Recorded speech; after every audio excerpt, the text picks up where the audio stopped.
아침 일라디오.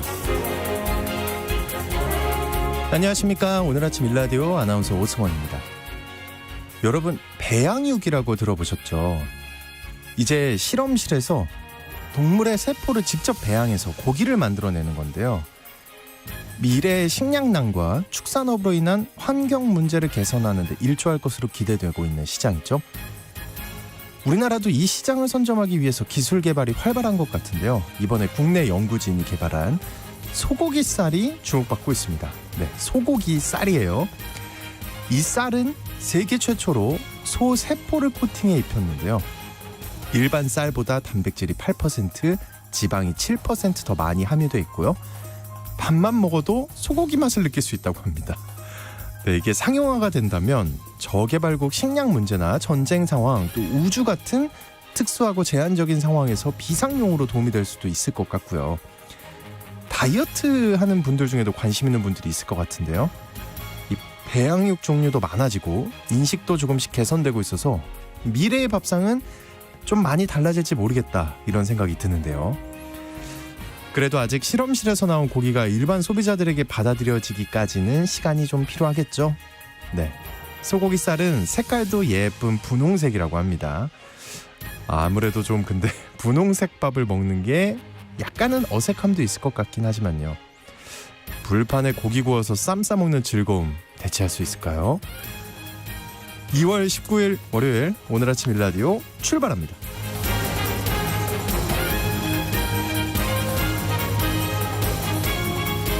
그쵸, 유인님, 맛이 되게 궁금하긴 하죠. 저도 먹어보고 싶은데. 오늘 아침 일라디오, 이 시간은 물론 KBS 일라디오의 모든 프로그램은 유튜브 KBS 일라디오 공식 채널이나 모바일 콩 어플리케이션을 통해 실시간으로 함께 하실 수 있습니다. 매주 월요일 이번 주 농작업 정보 시간 준비되어 있고요. 건강의료 처방전 시간에는 빠를수록 좋은 치매 치료제와 최신 조기 진단 기술에 대해 살펴보겠습니다. 또 하나의 세상 IT 시간에는요, 인기 공연마다 암표가 극성을 부리면서 주목받고 있는 디지털 기술에 대해 알아보겠습니다. 자, 청취자 여러분 참여하실 수 있는 퀴즈 드릴게요. 오늘은 추위가 풀린 날씨에 눈이 녹아서 비가 된다는 절기상 이날인데요. 지금 딱 그대로입니다. 때마침 비가 내리고 있죠. 이번 주는 금요일까지 하루도 빠짐없이 눈이나 비가 내린다고 합니다. 그 양도 적지 않고요. 또 날씨도 춥다고 하니까요. 따뜻하게 보온에 신경 쓰시는 게 좋을 것 같습니다. 오늘은 절기상 무슨 날일까요? 힌트입니다. 모범이 되는 학생에게 주는 비슷한 상장 이름이 있죠? 자, 추첨을 통해 농촌진흥청에서 제공한 웰빙 혼합 잡곡 세트를 한 분께, 향긋한 커피를 드실 수 있는 모바일 커피 쿠폰을 4분께 드리겠습니다. 방송에 참여하실 분들은 단문 50원, 장문 100원이 드는 유료 문자 샵 9730으로 보내주시기 바랍니다. 유익한 정보와 살아있는 이야기가 있습니다. KBS 오늘 아침 일라디오.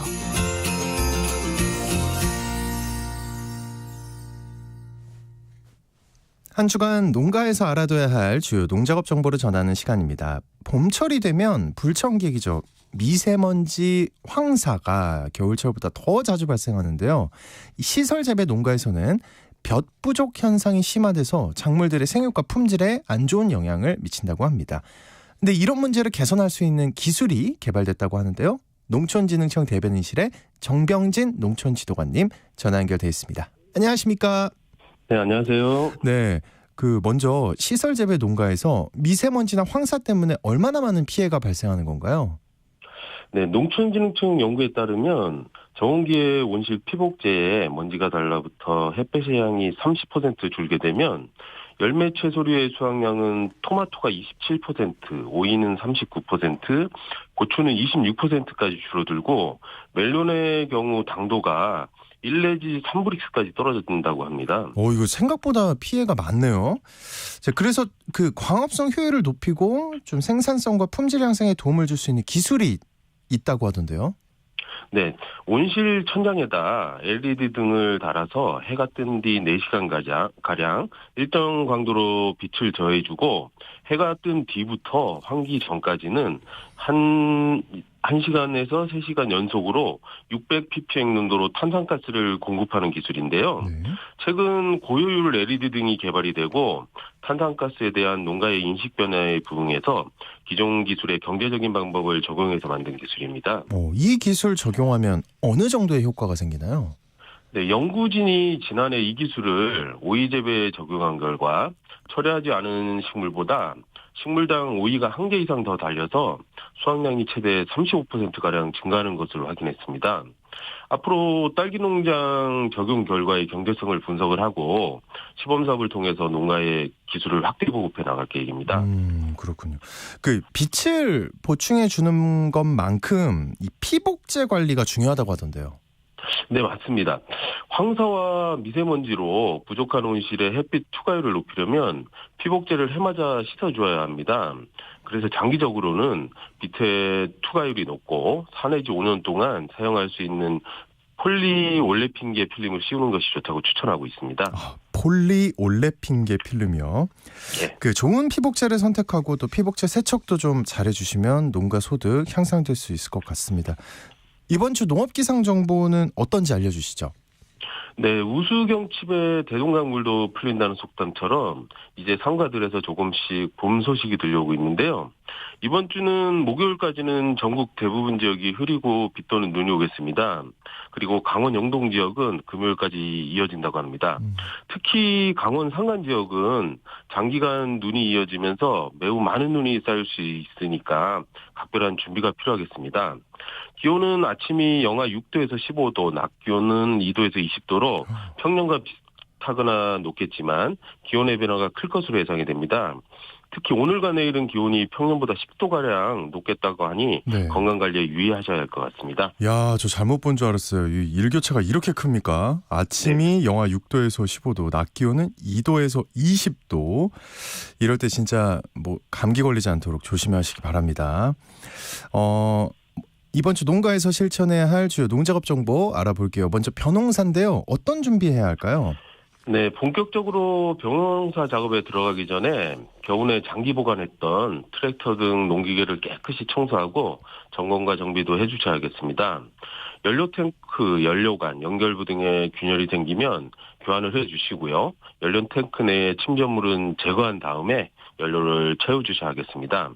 그리고 엔진 오일도 확인을 하고 부족하면 채워주고 색이 검고 점도가 낮으면 교환을 해주셔야겠습니다.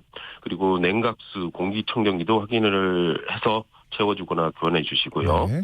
배터리 상태도 확인해서 깨끗하게 청소하여 원활하게 사용할 수 있도록 해주셔야겠습니다. 네, 농기계 잘 점검하셔서 농작업에 문제 없도록 해주셔야 하겠습니다. 자, 이제 겨울나기 후에 다시 자라기 시작한 밀보리 어떻게 관리해야 할까요? 네, 기온이 올라가면 밀보리의 생육이 이제 다시 시작이 되는데요. 지상 1cm 부위에서 잎을 이렇게 잘라보면 속잎이 커가는 것이 보이게 되면 생육 재생기로 판단하시면 되겠습니다. 그리고 2월 중하순경 식물체를 뽑아보면 새뿌리가 2-3개 정도 돋아 나온 것을 확인할 수 있는데요. 그때가 바로 웃구름을 주시는 시기인데요. 일반적으로 남부지방은 2월 중순에서 하순, 중북부지방은 2월 하순에서 3월 상순경이 되겠습니다. 웃거름은 요소비료 기준으로 시바르당 9 내지 12kg을 주시면 되는데요. 일반적으로 웃거름을 2회로 나눠주는 것이 좋은데 노동력 절감을 위해서 1회 전량을 주는 경우도 많습니다. 네, 밀보리 웃거름 잘 챙겨야겠습니다. 그 일교차가 심한 시기에 겨울 시설재배 감자 관리가 매우 중요하다고요. 네, 겨울 시설재배 감자는 가온을 하지 않고 2-3겹의 비닐로 보온을 하기 때문에 야간에는 비닐 커튼 등으로 보온을 해주시고요. 주간에는 강제 환기팬을 가동해서 온도를 잘 관리해 주셔야겠습니다. 그리고 생육이 빠른 지역은 수확을 하는 곳도 있을 텐데요. 네. 수확을 할 때는 수분 관리를 잘해서 감자 터짐이 발생하지 않도록 주의해서 수확 작업해 주셔야겠습니다. 네, 이번 주 농작업 정보 잘 들었습니다. 지금까지 농촌진흥청 대변인실의 정병진 농촌지도관님과 함께했습니다. 오늘 고맙습니다. 네, 감사합니다.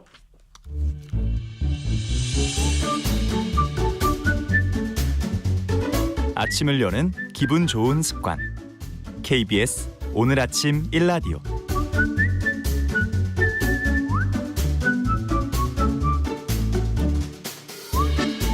의료 서비스와 질병에 대한 다양한 이슈와 정보 살펴보겠습니다. 약이 되는 건강의료 처방전 시간. 오늘은 이 치매 조기 진단 기술에 관한 얘기 준비해 오셨다고 합니다. 박한슬 약사님 나오셨습니다. 안녕하십니까? 안녕하십니까? 정말 무섭습니다. 저는 지금부터 무서워요. 진짜로 진심. 근데 이게 주변에 보면은 얘기를 들을 때 이제 그 공포감이 더해지는데 그렇죠. 치매 환자들 있다는 얘기 들으면 저는 진짜 슬프기부터 하거든요. 이게 많은 사람들에게 익숙한 병이긴 한데 그래도 좀 간단하게 설명 좀 해주세요. 네, 이제 말씀처럼 증세 자체는 굉장히 익숙하죠. 점점 최근 기억을 좀 잃어가고 이제 머리 쓰는 일을 하는 게 능력이 좀 급격히 좀 떨어지기도 하고 그다음에 뭐 이러다 보면은 이제 몸을 쓰는 것도 약간 어둔해지고 좀 그런 증상들이 생기는데요. 뭐 그런 게 그냥 치매 아니냐 뭐 그렇게 말씀하셔도 맞는데 사실은 이제 치매 증상 얘기할 때 저는 이 얘기를 꼭 드리고 싶었던 게요.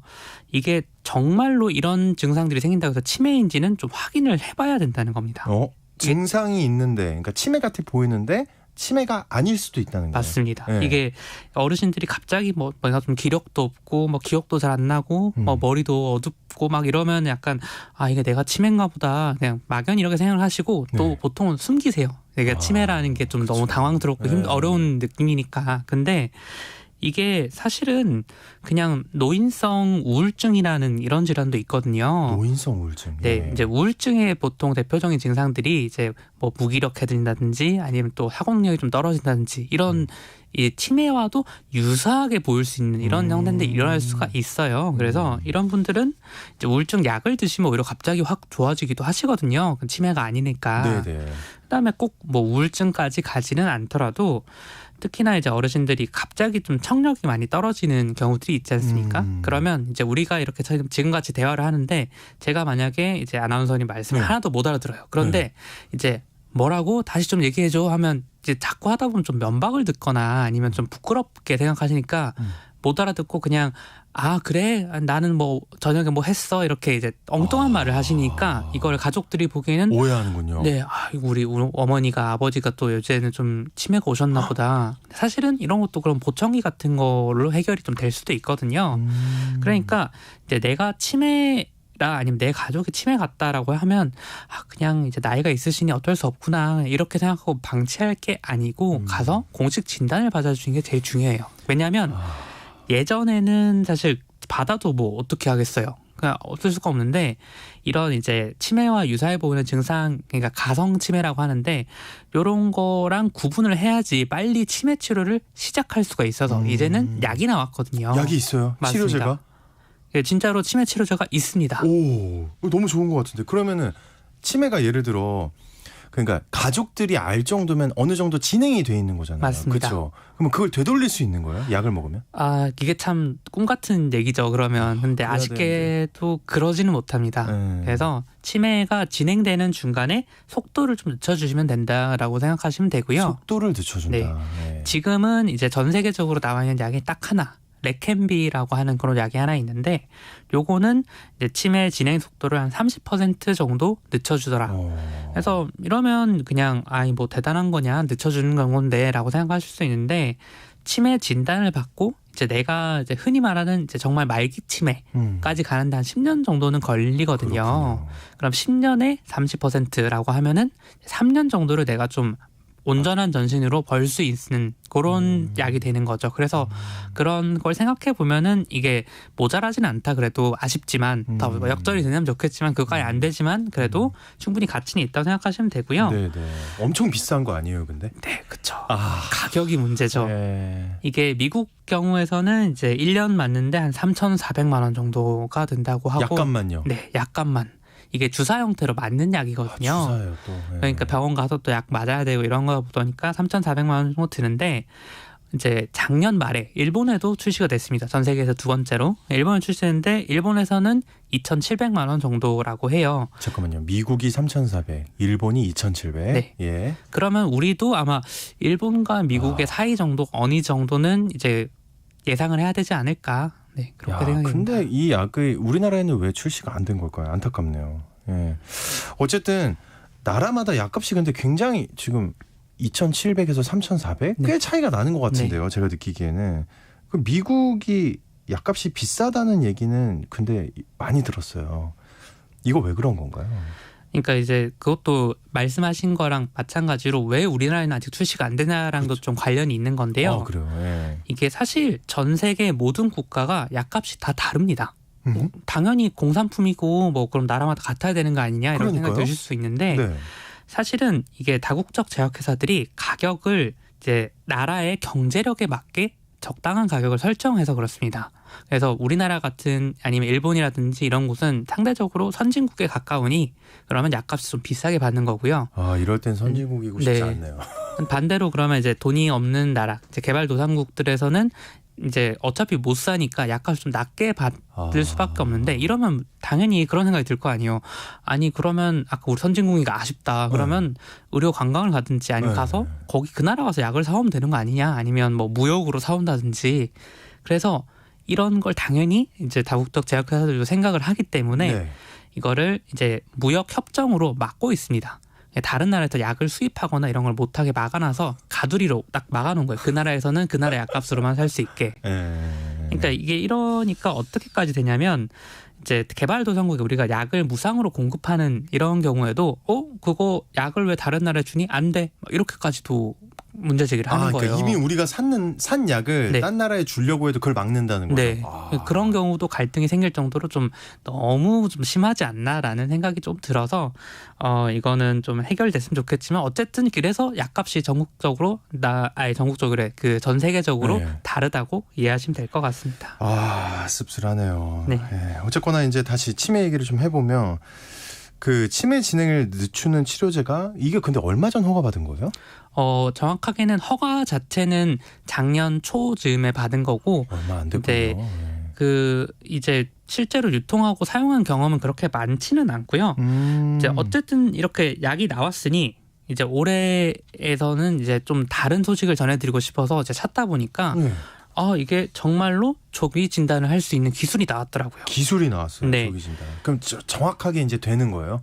그러니까 이게 치매다라고 이제 네. 딱 할 수 있는 기술 말하는 거죠? 네, 그게 정말로 되는 건데요. 이게 사실 이 조기 진단이 중요한 이유가 뭐냐면 지금은 이제 약이 나왔잖아요. 그래서 내가 만약에 지금 치매 진단을 받고 10년 정도 뒤에 완전 안 좋은 상태까지 간다고 하면은 이제 그 전에 미리 발견하면은 예를 들어서 치매가 될 거라고 생각하기 10년 전에 미리 발견했다라고 하면은 한 20년 전부터 약을 미리 쓴다고 생각해봐요. 그러면 30% 늦춰주는 게 그럼 6년이 되는 거죠. 그러네. 내가 맨정신 유지할 수 있는 게 치매 발병 이후. 물론 이거는 임상시험을 실제로 해보긴 해야 됩니다.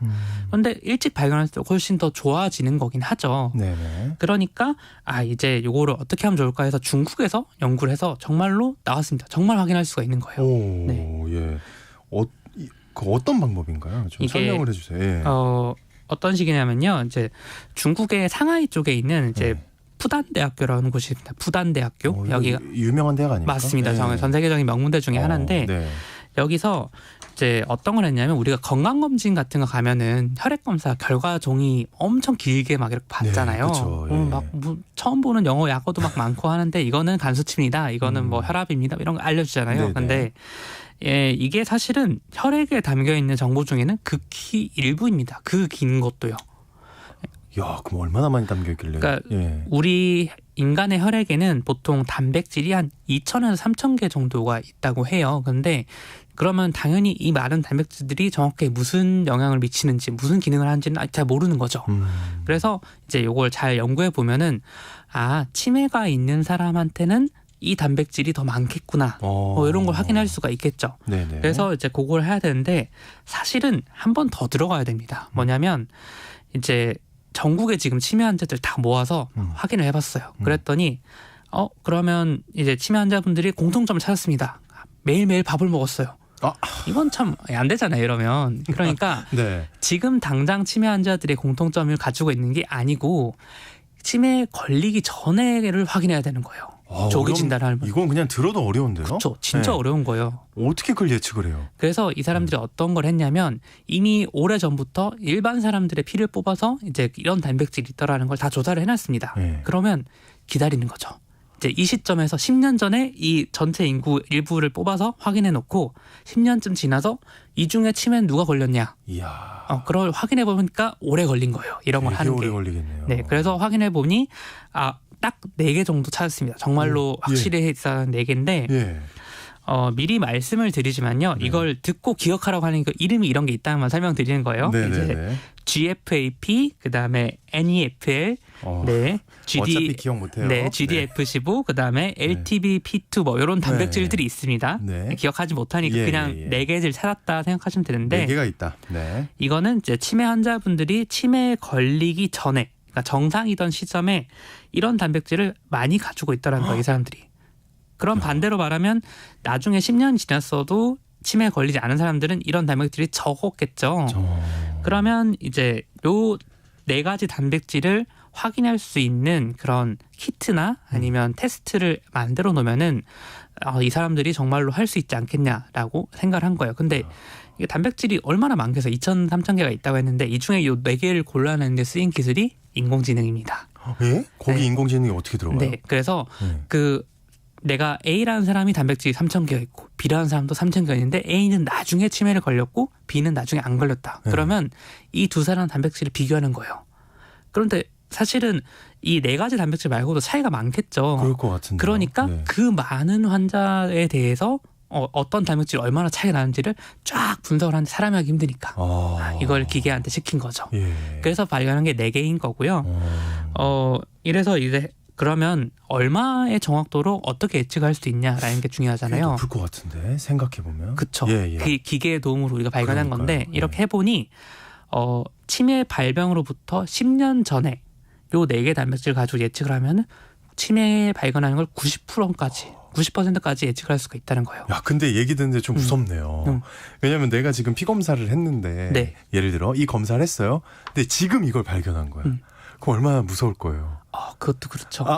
그러니까 이게 사실은 예전에 이제 인간 게놈 프로젝트라는 거 들어보셨을 거예요. 이제 인간 유전체 프로젝트라고 하는데 원래는 유전자만 확인하면은 우리가 모든 질병을 다 예측할 수 있을 것이다. 이렇게 생각을 했는데 아니었어요? 아닌 거예요. 왜냐하면 유전자를 가지고 단백질을 만들어서 이 단백질들의 변화가 사실은 더 질병이랑 관련이 깊었거든요. 근데 그럼 단백질도 새로 다 확인을 해야 될 거 아니에요. 무슨 단백질이었는지.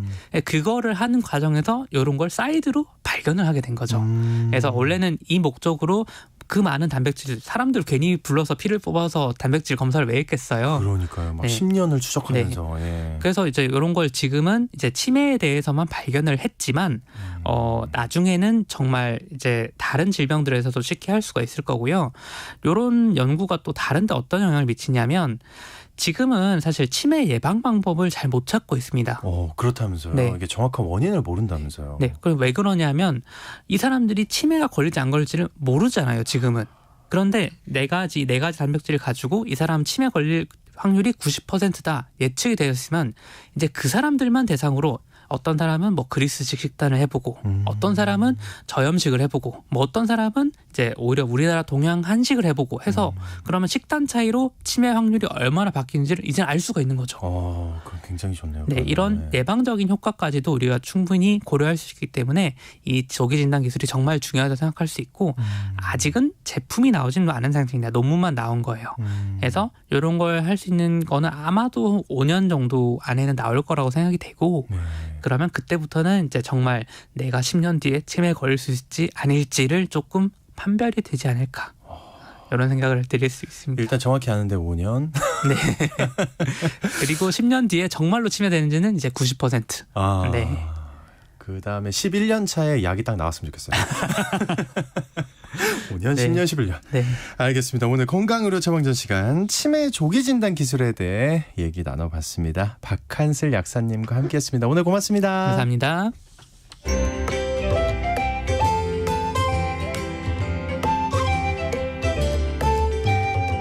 상쾌한 하루의 시작. KBS 오늘 아침 일라디오. 우리가 반드시 알아야 할 또 하나의 세상 IT 시간입니다. 오늘은 이 공연 암표 문제 많잖아요. 그죠? 네. 공연 암표가 사라질 수 있는 디지털 기술에 대해 얘기 나눠보겠습니다. 히든브레인 연구소의 송태민 소장님 나오셨습니다. 안녕하십니까? 네, 안녕하세요. 최근에 저는 이런 거 처음 봤는데 공연 안표 때문에 공연이 취소돼요? 네, 이게 가능합니까 이게? 네, 최근에 많이 일어나고 있는 부분이 좀 될 것 같아요. 네. 우선 안표라고 하면은 티켓을 구매해서 다른 사람들한테 이제 웃돈 주고서 파는 사람들이잖아요. 근데 뭐 웃돈을 뭐 한두 장 정도도 물론 안 되지만은 아예 이걸 목적으로 해서 이제 사람들이 아무도 못 사게 해서 자기만 이제 보통 오토 프로그램이라고 하죠. 자동으로 구매하는 프로그램으로 해서 그 표를 산 다음에 네, 웃돈으로 비싸게 파는 이런 부분이 좀 많았어요. 특히나 인기 공연일수록 당연히 가격대가 크게 올라가겠죠. 뭐 예를 들어서 이제 지난해 블랙핑크 있잖아요. 네. 블랙핑크가 대만에서 이제 현재 공연을 하는데 안표가가 1,700만 원까지 네, 올라갔다라고 하고요. 원래 티켓 값은 얼마 정도였는데요? 그거보다 보통은 한 30배에서 50배 정도 훨씬 더 저렴합니다. 네, 그 너무한. 근데 네. 근데 그게 팔린다는 거 아니에요? 그죠. 팔리니까 그렇게 되겠죠. 최근에는 또 세상 임영웅 대단하네요. 전국 투어 콘서트 했잖아요. 네. 네, 그 같은 경우도 VIP 가격이 원래 16만 5천 원이거든요. 근데 이게 온라인에서는 500에서 550만 원까지 네, 안표가 올라온 부분들이 좀 있었어요. 500에서 550만 원. 네, 한 장에 500만 원. 와, 이게 아 근데 또 이제 막 저희 어머니도 엄청 임영웅 씨를 좋아하는데 네. 아닙니다. 여기까지 얘기해야 될 것 같아요. 이게 어쨌든 뭐 팬데믹 네. 이후에 이런 공연 쪽에서는 네. 아무래도 표값이 계속 이제 비싸게 되는 이런 안표들이 나오게 되는 이런 부분들이 있었는데 이런 것들이 이제 법적으로는 문제가 없나라고 생각이 좀 들어서 좀 찾아봤어요. 네, 찾아봤는데 문제 기본적으로 이제 법적 장치가 없는 게 좀 있는 거죠. 예를 들어서 경범죄상 네. 이제 오프라인 안표 거래에서는 벌금이 있어요. 근데 최대 20만 원이고요. 20만 원 근데 받아도 이득인데요. 뭐. 그죠. 그 다음에 이제 안표에 대한 법 자체가 50년 전에 만들어진 법이에요. 그렇다 보니까 안표 매매 금지법상 뭐 역이라든지 네. 나루터 정류장에서 나루터. 나루터란 단어부터가 좀 웃긴데 예. 네, 여기서 이제 거래하는 게 불법이다. 즉 온라인에서는 불법이 아닌 거죠. 아니 세상에 진짜. 우리 국회의원님들 뭐 하는 겁니까? 진짜 이런 거 하나 안 바꿔주고 답답합니다, 진짜.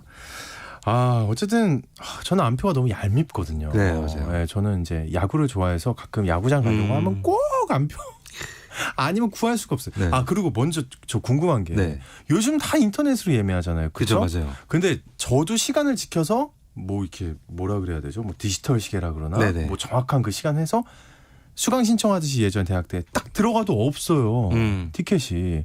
근데 그게 무슨 프로그램이라면서요. 네, 맞아요. 일단 기본적으로 시간이라고 말한 거는 네. 보통 서버 시간이라고 하는데 네, 맞아요. 네. 서버 시간. 뭐 A라는 예매 사이트의 서버 시간과 B라는 예매 사이트 시간은 서로 다를 수가 있어요. 근데 각자의 그 서버 시간대를 알아내는 또 사이트가 있거든요. 그래서 거기를 통해서 정확히 12시에 시작한다라고 했을 때는 12시 00초 딱 되는 순간 바로 오픈이 되겠죠. 네. 근데 사람이 아무리 빨라봤자 그쵸. 한계가 있어요. 인터넷도 빨라봤자 한계가 왜냐면 있는데 어디 들어가서 클릭하면 맞아요. 네. 방금 말씀 주셨던 클릭하고가 오토로 된다면 자동으로 된다면은 얘기가 달라지겠죠. 그러겠네요. 그래서 그런 이제 불법 프로그램들이 이제 많아지고 있다라고 보시면 될 것 같아요. 근데 그거를 막기가 어려운 거예요? 그죠. 이거를 네. 알아낼 수가 없는 거예요. 예?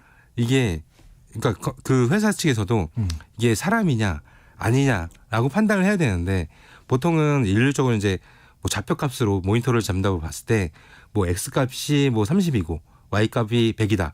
그 위치에서 계속 클릭을 똑같이 하고 있으면은 뭔가 의심을 살 수 있는데 이게 사람이 그럴 수도 있다. 사람이 그럴 수도 있는 한마디로? 거고. 근데 요즘 프로그램이 또 좋아져서 같은 데만 찍진 않죠. 움직이죠. 그러면은 이 말씀 들어보니까 이길 가능성이 없는 것 같은데. 맞아요. 그러면 안표한테 계속 져야 되는 겁니까 이거? 일단은 기본적으로는 그 프로그램으로만 지금처럼 이제 네. 선착순으로 구매를 한다. 이거는 사람이 이길 수가 없어요. 어쨌든 그러면 이런 안표 거래를 막기 위해서 NFT 네네. 이거 많이 전 이게 오늘 제 입에서 NFT가 나올 줄 몰랐는데 이 몇 년 전부터 사실 NFT 굉장히 좀 유행이었잖아요. 주식 시장에도 엄청 반영이 됐었고 대체 불가능한 토큰 이 기술을 네. 활용한다고 하는데 이게 어떤 기술인가요? 네, 우선은 NFT는 말씀 주신 것처럼 몇 년 전부터 나오겠는데 네. 이제 간단하게 이 NFT가 요즘 뭐 사실 NFT 관련된 사기나 이런 뉴스가 좀 많이 나오고 있는데 이거랑 사기 쪽은 상관없고 이거의 온전 이제 기술만 네. 오늘 좀 설명을 드리도록 할게요. 네, 네. 우선 이제 설명을 위해서 제가 약간 비유를 해야 돼요. 오승원 아나운서가 1,000원을 갖고 있다. 1,000원이 있어. 저는 1,000원이 있다. 네. 그럼 서로 교환이 가능하겠죠. 네, 1,000원 같은 1,000원이니까. 네. 근데 제가 1,000원으로 커피를 한 잔 샀어요. 커피를 한 잔 샀고 승원 아나운서는 1,000원을 갖고 있어. 그대로 갖고 있고. 근데 이거를 바꿀 수 있을까?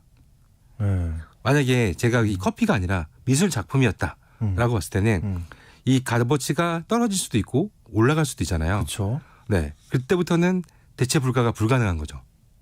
네. 어려운가요? 한마디로 그냥 더 쉽게 생각해서 네. 주식이라고 보면 돼요. 아, 주식이다. 네, 주식 자체가 네. 오르락내리락 하잖아요. 그렇죠, 그렇죠. 네, 같은 1,000원짜리로 샀더라도 그 값어치가 달라지기 때문에 네, NFT가 그런 개념이다라고 보면 되는데 가치가 달라진다. 네, 가치가 NFT는. 달라지는데 네. 여기서 중요한 포인트가 있어요. 이 그 NFT는 블록체인 기술 중에서 비트코인 아시죠? 그럼요. 네, 비트코인도 역시 이제 그냥 돈으로만 알고 있는데 사실 여기서는 이제 그 프로그래밍, 코딩이라고 보시면 될 것 같아요. 그래서 여기서도 이제 알 수 있는 것들이 뭐냐면은 히스토리를 알 수 있어요. 히스토리를 알 수 있다는 건 뭐냐면은 제 1달러 1,000원짜리가 누가 그다음에 넘어갔고 그 1달러가 또 1,000원이 누구한테 갔고 이런 히스토리를 전부 다 알아야 할 수 있다. 그러니까 주식은 그런 걸 모르잖아요. 그죠. 근데 비트코인은 이거 전에 누가 소유했었고 그 전엔 누구였고 이걸 안다는 네. 거죠. 네. 이걸 알다 보니까 자연스럽게 이걸 가지고서 이제 예술작품 쪽에서 활용이 제일 많이 돼요. 그래서 이제 이게 진품이다, 가짜다. 이걸 알아내는 것도 제가 예를 들어서 제가 작가라고 볼게요. 네. 그럼 제가 예술작품 하나 만들어 놓고선 이걸 NFT로 만들었어요. 한마디 코드화 시켰어요. 전자화폐로 네, 전자화폐로 만들었다라고 했을 때 네. 일단은 처음에 발행이 이 A라는 작가한테 시작한 거죠. 그렇죠. 내가 만들었으니까. 네, 만들었으니까. 그 다음에 이거를 누가 작품을 사갔어. 그러면 이 사람이 정확하게 진짜 작가한테 사갔구나라는 히스토리를 알 수가 있는 거죠. 괜찮네요. 네. 네. 그렇다 보니까 이게 암표에 적용된다면은 네? 네. 제대로 표가 나왔고 그죠. 그 다음이 누구한테 갔는지 알게 되는 거네요. 네. 한 사람한테 많이 가면 이상한 거고. 그죠. 근데 이런 것들을 정확히 알아낼 수 있다 보니까 이번에 이제 이 NFT를 암표에 좀 도입하겠다라고 해서 시도를 몇 군데 했더라고요. 네. 한 군데를 보니까 아예 사실상 넘기지 못하게 해놨어요. 무슨 말이죠? 그러니까 판매를 못하는 거죠. 제가 표를 샀는데 네. 표를 다른 사람한테 아예 판매를 못하게끔. 네. 네, 잘했네요. 그렇게 괜찮네요. 되면은 사실 어느 정도 해결이 되지 않나라고 생각이 좀 들기도 하는 부분도 있을 것 같습니다. 근데 언뜻 드는 생각에는 만약 네. 그렇다면 그냥 한 사람이 몇 장 이상 구매를 아예 못하게 해버리면 암표 안 생기는 거 아니에요? 맞아요. 지금 이제 네. 아까 말했던 장범준 그 가수 같은 경우도 네. 지난달에 원래 했어야 되는데 못하게 되고 이번 달에 했어요. 그 취소된 공연이 장범준 콘서트예요. 네네. 그래서 네. 이번에 다시 이제 진행했던 게 네. 이 NFT로 표를 만들어서 제공을 했었고, 훌륭하네요. 네, 과거에는 이제 먼저 클릭한 사람이 구매한 사람이 뭐 2장이든 몇 장이든 사게끔 됐었는데 이번 같은 경우는 이제 개인 인증을 받고서 1인당 한 장만 구매하도록. 그러니까 그렇게 하면 암표 잘 안 생길 것 맞아요. 같은데. 근데 그것도 선착순이 아니라 그냥 뽑기. 랜덤으로 뽑는 랜덤으로 거죠. 네. 그게 훨씬 더 나은 거죠. 네, 그렇게 되다 보니까 물론 이제 친구랑 같이 갈 때는 이제 그건 좀 어렵겠네요. 두 장까지만 해줘도 괜찮을 맞아요. 것 같은데. 네, 현재까지는 한 장으로 해서 이제 진행을 했다라고 하더라고요. 이게 철저하게 그냥 해버렸군요. 네. 그렇구나. 자, 일단 NFT 그렇게 되는 건 알겠고요. 디지털 근데 이제 어떤 작품이 어떤 예술품이 디지털로 나온다고 했을 때는 사실 디지털은 솔직한 말로 복제를 하기 너무 쉽잖아요. 그냥 네. 캡처만 해도 그냥 맞아요. 되는 것 같고. 그리고 유튜브나 뭐 인스타그램 이런 웹에 들어가게 되면 다 보는 거 아닌가요? 맞아요. 최근에 이제 인스타그램이라든지 뭐 트위터 X 같은 경우는 프로필 사진을 이 NFT로 작품 산 거를 걸 수 있게끔 또 해놨어요. 이 소리는 뭐냐면은 네. 물론 같은 작품이긴 한데 이 사람이 진짜 A라는 작품을 산 사람이다 네. 라는 걸 표시해 주는 거죠. 표시해 주면 뭐가 좋냐, 그냥 자랑을 할 수 있는 거. 자랑을 할 수 있는 게 지금 사실 순간 다입니다. 뇌가 정지된 줄 알았어. 뭐가 좋지? 사실 자랑할 수 있는 거 말고는 없어요. 그러니까 약간 소유욕이 있는 사람 빼고는 네. 그렇게 뭐랄까요, 가치를 못 느낄 것 맞습니다. 같은데. 어쨌든 NFT는 구매한 히스토리 전부 알 수 있으니까 이걸 네네. 이용하면 공연 암표 사라질 수 있다. 네. 그리고 장범준 콘서트에서 이미 그걸 활용을 한 거예요? 네, 활용을 했는데 네. 했던 것들을 한번 간단히 네네. 설명드릴게요. 네. 일단은 아까 얘기한 것처럼 본인 인증 바탕으로 해서 추첨을 했고 한마디로 랜덤으로 이제 뽑다 보니까 기존의 매크로를 돌려서 이제 몇천 개씩 가져가는 이런 형태가 애초에 이제 차단된 거죠. 그래서 굉장히 이제 공정했다라고 했고요. 효과 자체는 일단 반응 자체가 사람들이 다들 좋았어요. 1인당 한 매씩 구매가 가능하다 보니까 또 추첨되고 해서 좀 이제는 공정하다. 그렇죠, 이런, 그렇죠. 예. 이런 얘기가 좀 많이 나왔었고요. 그다음에 티켓 양도가 어렵게 만들었다 보니까 아무래도 그 부분에 대해서도 좀 더 메리트가 있었지 않았을까라고 메리트가 있지 않았을까라고 생각이 들고요. 근데 환불은 되겠죠? 아무래도 되죠. 근데 환불은 이게 이제 중요한 건 뭐냐면은 NFT는 실물이 없어요. 디지털로만 존재하는 거죠. 그렇죠. 그래서 표를 들어갈 때도 디지털로 보여요. 디지털로 한마디로 QR 코드를 찍고 들어가는 거예요. 그래서 좀 더 이것까지 얘기하면 좀 오버할 수도 있는데, 예, 지구를 위해서 종이를 아꼈다. 왜요? 네네. 네. 이렇게도 생각이 들기도 그럼요. 하고요. 예. 근데 이제 이거는 또 하나의 편법도 있을 것 같아요. 그러니까요. 폰을 아예 넘겨버리는 거. 그러니까요. 네, 폰을 저도 넘기는데. 지금 솔직히 그 생각했어요. 네, 근데 이번에는 앞에서 빌려주는 거죠. 네, 근데 이제 그 신분증 확인까지 이번에 했다라고 하더라고요. 철저하게. 네, 그래서 이런 부분에 대해서는 좀 더 안전하네요. 네. 나아졌다라고 생각이 들고 앞으로 점점 이제 발전이 되겠죠. 그 다음에 이제 또 중요한 게 하나 있는데, 뭐가 있을까요? 중요한 거요? 네. 디지털 소외계층. 디지털 이 소외계층. 문제를 꼭 해야 돼요. 예를 들어서 네. 모든 예매가 현재는 그래도 모바일 전에 PC까지는 많이 넘어왔어요. 실제 현장 가서 하는 경우도 지금 현재 있거든요. 줄 서서 콘서트 티켓을 사는 경우도 분명히 존재를 해요. 그렇죠. 근데 이 NFT가 나오면서는 그 자체가 아예 없어지는 거죠. 핸드폰으로만 가능한 거예요. 그렇다 보니까 이 스마트폰을 다루는 게 어려운 사람들한테는 네. 표 자체를 아무리 이걸 어렵잖아요. 응모라고 해도 네. 그 자체가 어려워지기 때문에 그렇죠. 네, 앞으로 좀 힘들지 않을까라고 해서 이런 부분들을 위해서 별도의 또 장치도 필요하다라고 생각이 좀 들기도 합니다. 저는 진짜 개인적으로 저도 약간 이렇게 키오스크 앞에 네. 갔을 때 특히나 이제 제가 처음 보는 키오스크면 어색하잖아요. 맞아요. 근데 만약에 줄 서 있다고 생각을 하잖아요. 그러면 저도 당황스럽던데. 압박이 막 되죠. 네, 압박스럽거든요. 네. 그러니까 우리도 좀 이런 거 좀 이제 디지털 티켓도 좋고 다 좋은데 이런 거를 좀 어떻게 해결할 수 있는 논의를 좀 해야 되지 않나 이런 네. 생각이 좀 저는 들더라고요. 맞아요. 근데 혹시 NFT와 관련해서 조심해야 할 거가 있어요? 어떤 네. 게 있을까요? 현재는 사실 NFT 관련된 사기가 사실 굉장히 많아요. 어떤 사기예요? 네, 보통? 대표적인 게 뭐 연예인이라든지 뭐 축구 선수라든지 이런 사람들을 간판으로 내세워서 여기에 코인을 투자하면은 NFT를 당신에게 주겠고 이 작품이 결국은 오른다. 오르기 때문에 투자해라. 이런 내용이 제일 많아요. 그래서 절대적으로 저는 이제 NFT 쪽도 아무리 IT 기술을 많이 아니까 네. 보잖아요. 근데 허점이 지금 되게 많거든요. 그렇기 때문에 물론 사서 금액이 오르는 경우도 있겠지만은 대다수는 그렇지 못하다. 그렇기 때문에 다시 한번 계속해서 고민을 하고서 이쪽에 투자할지 말지는 뭐 본인의 선택이겠지만은 그렇죠. 그래도 무조건 그분들의 말만 듣고서 뭐 투자를 하는 건 아니다라고 얘기를 할 수 있을 것 같아요. 네, 굉장히 신중해야 된다. 네. 알겠습니다. 진짜 안표 좀 없어졌으면 네. 좋겠고요. 또 하나의 세상 IT 시간, 지금까지 히든 브레인 연구소의 송태민 소장님과 NFT 관련 기술에 대해서 얘기 나눠봤습니다. 오늘 말씀 고맙습니다. 감사합니다. 자, 오늘 퀴즈의 정답은 우수였습니다. 5254님 우수 보내주셨고요. 2906님도 오늘은 우수입니다 하고 하트까지 아이고 감사합니다. 4387님 우수입니다. 이젠 봄인가 봐요. 오늘도 좋은 날 되세요. 하트 보내주셨습니다. 그러니까요. 봄인 줄 알았는데 또 이렇게 눈비가 많이 온다고. 네, 3936님 우수입니다. 때 맞춰 내리는 봄을 재촉하는 비는 달래, 냉이, 꽃다지가 땅의 기운을 받아 쑥쑥 올라오는 계절. 농기계 정비에 바쁜 시기입니다 하고 이렇게 예쁘게 보내주셨습니다. 여러분 모두 감사드리고요. 중복 당첨 여부 확인 후에 홈페이지에 당첨자 올려놓도록 하겠습니다. 여러분 비 옵니다. 네, 각자 관리 잘 하시고요. 오늘 모두 행복하고 좋은 하루 보내세요. 내일 돌아올게요.